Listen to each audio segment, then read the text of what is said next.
नमस्ते बच्चों, हम लोग आज चतुर्भुज के आगे वाले प्रमेय जो हैं वो देखेंगे, जिसमें पहला है वर्ग के विकर्ण परस्पर सर्वांसम होते हैं। जिसमें चतुर्भुज ABCD एक वर्ग है, जिसमें भुजा AB सर्वांसम है भुजा BC के, भुजा CD सर्वांसम है भुजा AD के, और विकर्ण AC और BD हमने आकृति में दिखाया कि परस्पर बिंदु O पर प्रक्षेपित करते हैं। तो सबसे पहले दत्त में जो लिखा है, दत्त में हम लिख लेते हैं कि चतुर्भुज ABCD एक वर्ग है और हमें सिद्ध करना है कि विकर्ण AC सर्वांसम है विकर्ण DB के। ये विकर्ण AC सर्वांसम है विकर्ण DB के। इसको सर्वांसम करने के लिए हम दो त्रिभुज ले लेते हैं, जैसे त्रिभुज ABC और दूसरा त्रिभुज ADC। तो यहाँ पर हम लिखेंगे त्रिभुज ABC तथा त्रिभुज ABC में क्या हो जाएगा, इसमें भुजा AB ये बराबर है भुजा, इसका AB बराबर हो जाएगी AD के। भुजा AB बराबर किसके हो गई, भुजा AD के। तो यहाँ पर हम लिखेंगे भुजा AD सर्वांसम है भुजा AB सर्वांसम है भुजा AD के। ये AB सर्वांसम है AD के। और ये क्यों सर्वांसम है, क्योंकि ये वर्ग की भुजाएं हैं। वर्ग की भुजाएं परस्पर एक दूसरे के सर्वांसम होती हैं। यहाँ पर हमने कारण दिया वर्ग की भुजाएं। उसके बाद ये कोण 90 अंश है, कोण ABC 90 अंश है और कोण ADC 90 अंश है, इसलिए यहाँ पर हम लिखेंगे कोण ABC सर्वांसम है किसके, कोण ADC के। ये सर्वांसम है और ये हो जाएगा प्रत्येक कोण 90 अंश।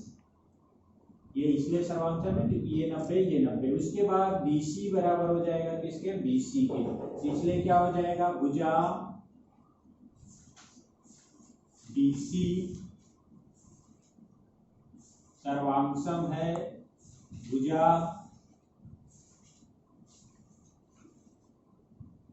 BC सर्वांसम है भुजा DC के। तो यहाँ पर आ जाएगा वर्ग की भुजाएं।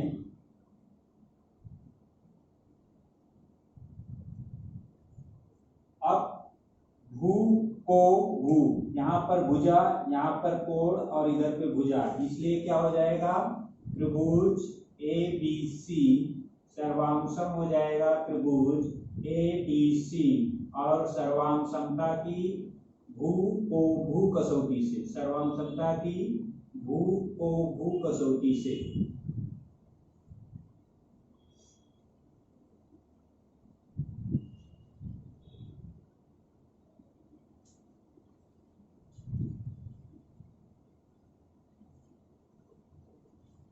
अब ये दोनों त्रिभुज अगर सर्वांसम हो गए तो सर्वांसम त्रिभुजों की संगत भुजाएं भी सर्वांसम होगी, इसलिए AC सर्वांसम हो जाएगा BD के। इसलिए यहाँ पर क्या लिखेंगे, भुजा AC सर्वांसम हो जाएगा भुजा BD के। और इसका कारण है सर्वांसम त्रिभुजों की संगत भुजाएं।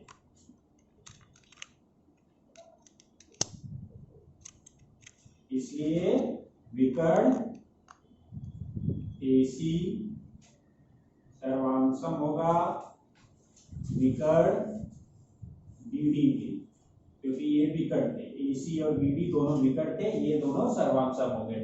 इस प्रकार हमने पहला जो प्रमेय था वर्ग के विकर्ण परस्पर सर्वांसम होते हैं वो हमने सिद्ध किया।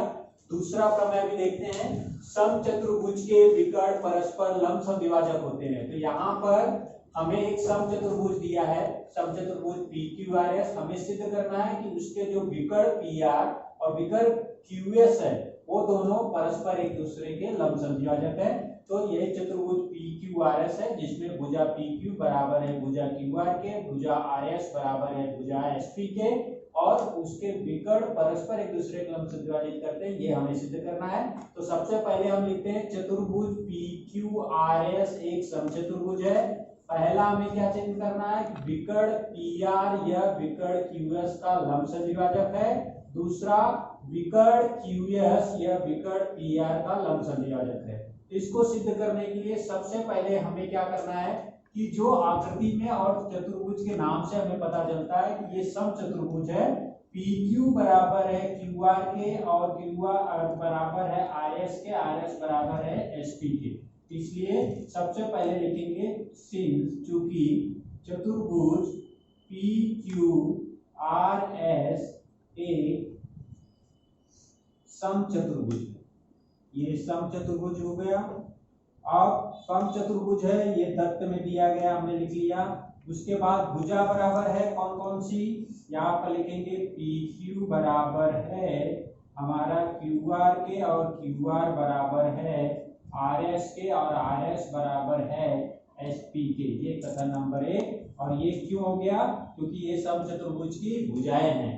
अब हमें पता है कि जैसे QS एक रेखाखंड है, बिंदु Q और S दो अंत बिंदुओं से मिलने पर वो रेखाखंड होता है, उसी तरीके से बिंदु P और बिंदु R इन दो अंत बिंदुओं से मिलने से रेखाखंड PR बनता है। तो हमारा रेखाखंड PR के जो अंत बिंदु P और R रेखाखंड QS के लंब समद्विभाजक पर स्थित है, क्योंकि यह गुणधर्म जो हमें पता है कि रेखाखंड के अंत बिंदुओं से समदूरस्थ प्रत्येक बिंदु उस रेखाखंड के लंब समद्विभाजक पर होता है।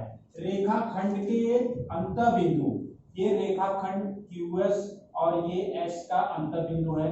अब इन दोनों अंत बिंदुओं से समान दूरी पर स्थित बिंदु क्या है, P। ये बिंदु P समान दूरी पर स्थित है।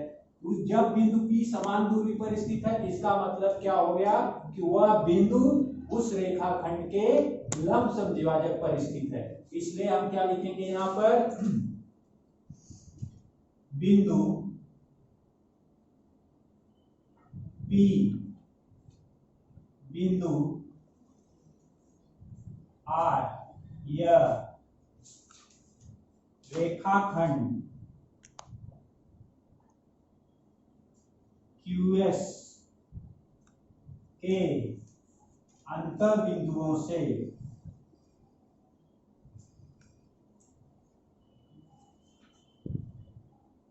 समदूरस्थ है।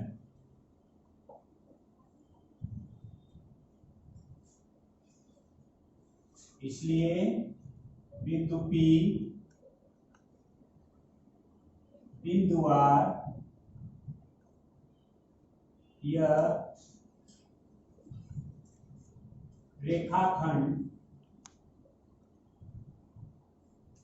QS के लंब समद्विभाजक पर स्थित है।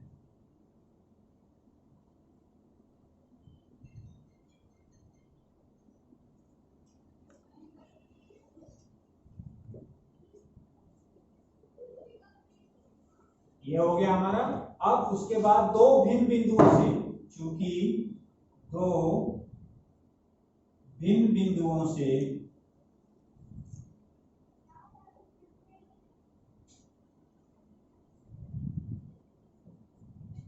एक और केवल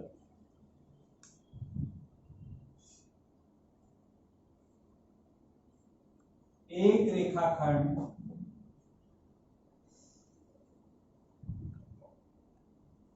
खींचा जा सकता है,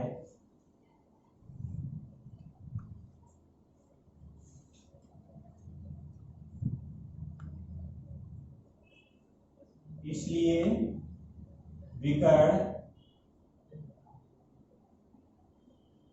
PR यह विकर्ण QS का लंब समद्विभाजक है।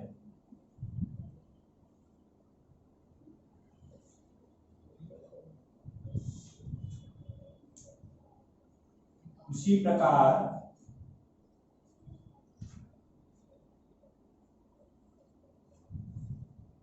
हम सिद्ध कर सकते हैं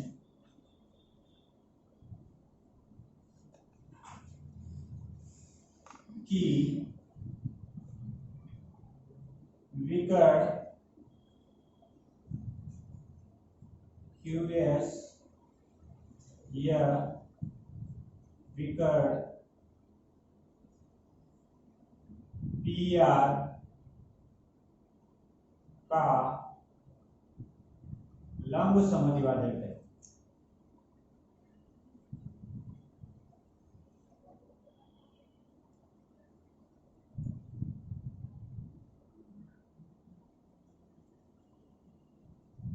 इस तरीके से हमने समचतुर्भुज के विकर्ण परस्पर एक दूसरे के लंब द्विभाजक होते हैं ये सिद्ध किया। अब दूसरा इससे संबंधित है, वर्ग के विकर्ण परस्पर लंब द्विभाजक होते हैं। तो यहाँ पर चतुर्भुज ABCD एक वर्ग है जिसमें भुजा AB सर्वांश में भुजा BC के, भुजा CD सर्वांश में भुजा AD के। अब इसमें कोण A, कोण B, कोण C, कोण D, प्रत्येक कोण का माप 90 अंश है। यहाँ पर जो हमें दिया गया था ये वर्ग है, वर्ग की आकृति हमने देखा। तो प्रश्न के आधार पर सबसे पहले हम तथ्य देखते हैं। चतुर्भुज ABCD एक वर्ग है जिसमें हमें सिद्ध करना है विकर्ण AC या विकर्ण BD का लंब समद्विभाजक है। दूसरा विकर्ण BD या विकर्ण AC का लंब समद्विभाजक है। दोनों हमें सिद्ध करना है, एक कोई हम सिद्ध कर लेंगे तो हमें दूसरा सिद्ध करने की आवश्यकता नहीं है। ठीक उसी प्रकार से हम लिख सकते हैं। तो यहाँ पर सबसे पहले दत्त से शुरू करते हैं। चतुर्भुज ABCD एक वर्ग है, ये हमने लिख दिया, ये दत्त हो गया। अब इसमें AB बराबर किसके है? BC के, और BC बराबर किसके है? CD के, और CD बराबर किसके है? AD के। ये हमारा कथन एक हो गया, चाहे कथन एक दे दें, वर्ग हो गया। इस तरीके से हम ये लिख सकते हैं। अब इसमें एक चीज याद रखना है कि हमें यहाँ पर बिंदु मतलब रेखाखंड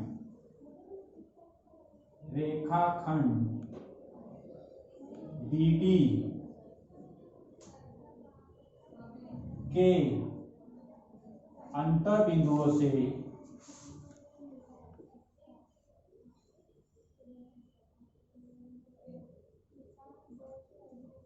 बिंदु A तथा बिंदु C समदूरस्थ है।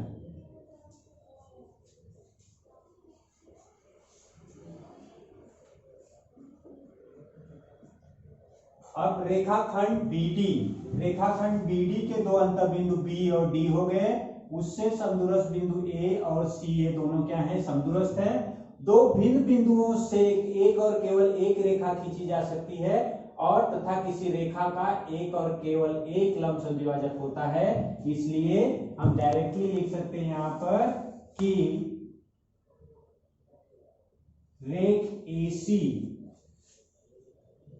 यह रेख BD की लंब समद्विभाजक है।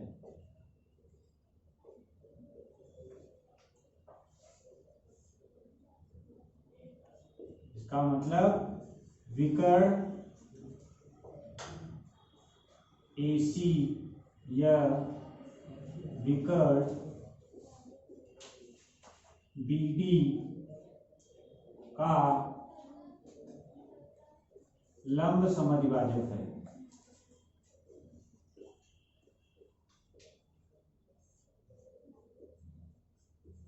उसी प्रकार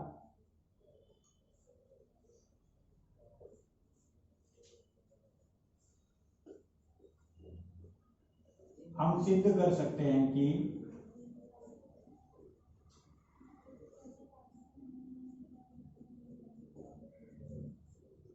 विकर्ण BD यह विकर्ण AC का लंब समद्विभाजक है।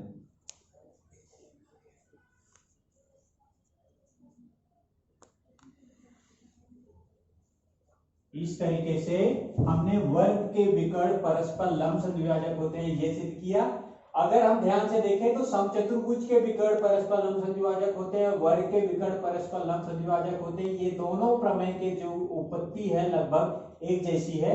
उसमें थोड़ा सा यहाँ पर कहीं कहीं पर हम लोग क्या लिखते हैं कि दो भिन्न बिंदुओं से एक और केवल एक रेखा खींची जा सकती तथा किसी रेखा का केवल एक लंब संद्विभाजक होता है। इन दोनों कथनों को अलग अलग तरीके से हम लिख सकते हैं, बाकी दोनों प्रमेय एक दूसरे के समान हैं। उसके बाद आ जाता है हमारा समचतुर्भुज के विकर्ण उसके सम्मुख कोणों को समद्विभाजित करते हैं। समचतुर्भुज के विकर्ण उसके सम्मुख कोणों को समद्विभाजित करते हैं। यहाँ पर चतुर्भुज एबीसीडी एक समचतुर्भुज है जिसमें AB बराबर है BC के और BC बराबर है CD के, CD बराबर है AD के। तो हम दत्त में लिख लेते हैं। दत्त में हम पहला क्या लिखते हैं, चतुर्भुज ABCD एक समचतुर्भुज है।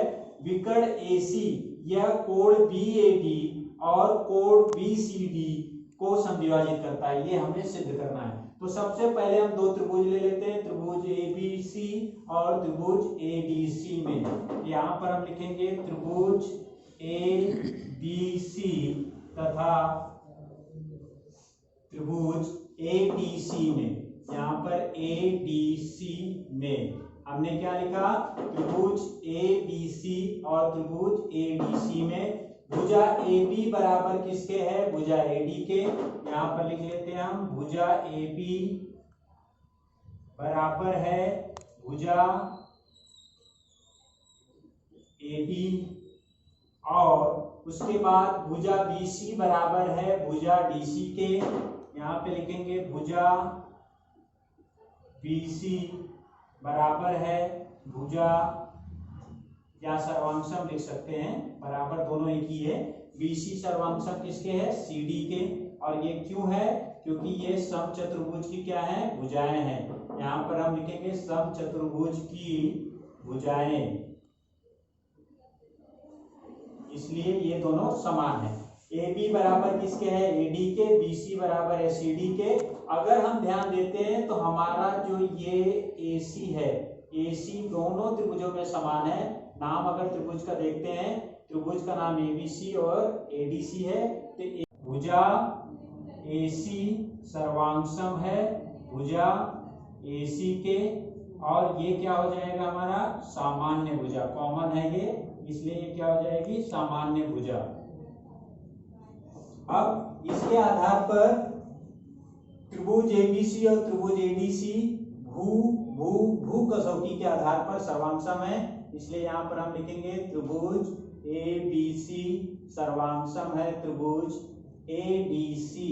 और कारण क्या है, सर्वांशमता की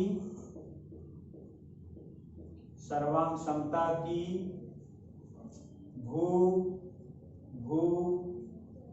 कसौटी से, सर्वांशमता की भू कसौटी से सर्वांशम है ये दोनों। अगर ये दोनों त्रिभुज सर्वांशम है तो सर्वांशम त्रिभुजों के संगत जो घटक होते हैं वो सर्वांशम होते हैं, इसलिए हमें क्या मिल जाएगा, कोण BAC। यहाँ पर हम लिखेंगे कोण BAC सर्वांशम हो जाएगा कोण DAC के, ये DAC के, तथा कोण दूसरा BCA, कोण BCA सर्वांशम हो जाएगा कोण DCA। अब ये कारण क्या हो गया, सर्वांशम त्रिभुजों संगत कोण। अब अगर हम ध्यान से देखते हैं तो हमें क्या मिलता है, BAC और DAC, इसका मतलब ये दोनों को समद्विभाजित कर रहा है। दूसरा BCA और DCA इन दोनों को समद्विभाजित कर रहा है। तो इस तरीके से डायरेक्ट हम लिख सकते हैं कि विकर्ण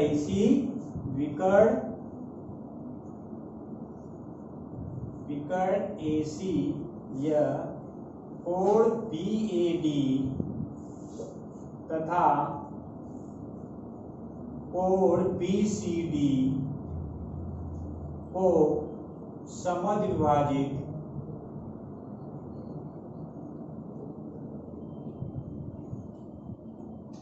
करता है।